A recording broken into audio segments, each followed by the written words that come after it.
नमस्कार मित्रों, जैसा कि आप सभी लोग जानते हैं कि जब जब धर्म की हानि होती है तब तब धर्म की स्थापना के लिए भगवान विष्णु को मानव रूप में जन्म लेना पड़ता है।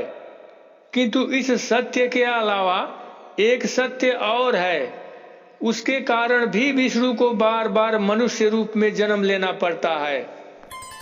और आज हम इसी सत्य को इस वीडियो में बताएंगे कि विष्णु के किस भयंकर अपराध के कारण पृथ्वी पर उन्हें बार बार मानव रूप में जन्म लेना पड़ता है। तो मित्रों, बात उस पूर्व काल की है जब देवासुर संग्राम में देवताओं द्वारा अत्यधिक असुरगण मारे जाने लगे।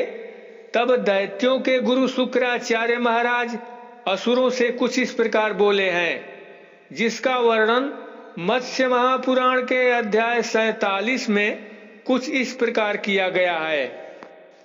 अब थोड़ा बहुत तुम लोग शेष रह गए हो, अतः मेरा विचार है कि अभी तुम लोग युद्ध बंद कर दो और काल के विपर्य को देखते हुए चुपचाप शांत हो जाओ। पीछे मैं तुम लोगों को नीति बताऊंगा। मैं आज ही विजय प्रदान करने वाले मंत्र की प्राप्ति के लिए महादेव जी के पास जा रहा हूँ। जब मैं देवाधिदेव माहेश्वर से उन अमोघ मंत्रों को प्राप्त करके लौटूं, तब पुनः मेरे सहयोग से तुम लोग देवताओं के साथ युद्ध करना। उस समय तुम्हें विजय प्राप्त होगी। तब शुक्राचार्य के ऐसा कहने पर असुरों ने युद्ध करना बंद कर दिए।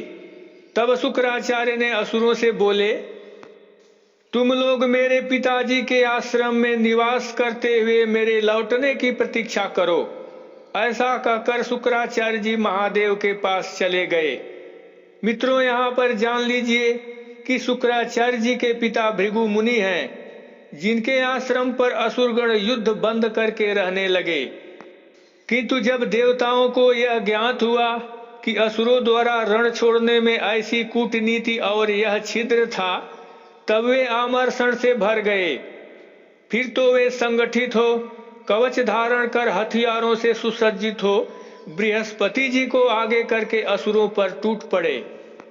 इस प्रकार पुनः देवताओं को आयुध धारण करके आक्रमण करते देख असुरगण सहसा भयभीत होकर उठ खड़े हुए और देवताओं से बोले, देवगण, हम लोगों ने शस्त्र रख दिए हैं।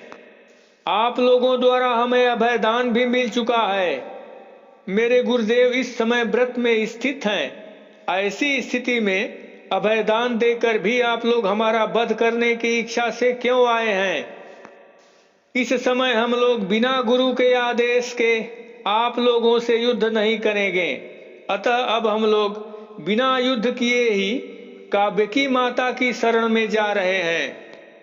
इस प्रकार भयभीत हुए असुरगण परस्पर परामर्श करके शुक्राचार्य की माता अर्थात काव्यकी, या यूं कह लीजिए कि भृगु मुनि की पत्नी काव्यकी की शरण में चले गए।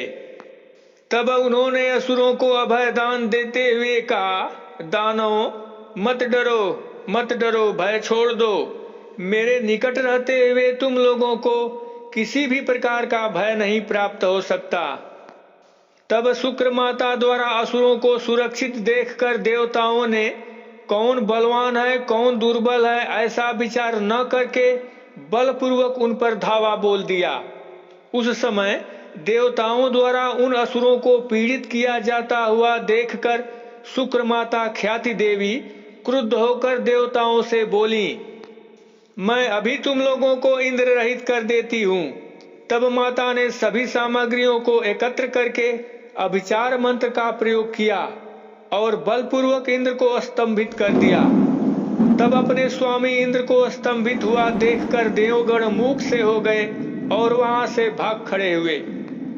तब देवगणों के भाग जाने पर भगवान विष्णु ने इंद्र से कहा, सूर्यश्रेष्ठ, तुम्हारा कल्याण हो। तुम मेरे शरीर में प्रवेश कर जाओ, मैं तुम्हें यहाँ से अन्यत्र पहुंचा दूंगा। ऐसा कहे जाने पर इंद्र भगवान विष्णु के शरीर में प्रवेश हो गए। इस प्रकार भगवान विष्णु द्वारा इंद्र को सुरक्षित देखकर ख्याति देवी कुपित होकर ऐसा वचन बोली, मधुबन, यह मैं संपूर्ण प्राणियों को देखते देखते विष्णु सहित तुमको बलपूर्वक जलाए देती हूँ। तुम दोनों मेरे तपोबल को देखो। यह सुनकर दोनों देवता इंद्र और विष्णु भयभीत हो गए। तब विष्णु ने कहा, हम दोनों एक साथ किस प्रकार इस संकट से मुक्त हो सकेंगे। तब यह सुनकर इंद्र बोले, प्रभो, जब तक यह हम दोनों को जला नहीं देती, इसके पूर्व ही आप इसे मार डालिए। अब विलंब मत कीजिए। तब भगवान विष्णु एक ओर उस देवी की भीषण दुर्भावना और दूसरी ओर स्त्री वध का घोर पाप देखकर गंभीर चिंता में पड़ गए।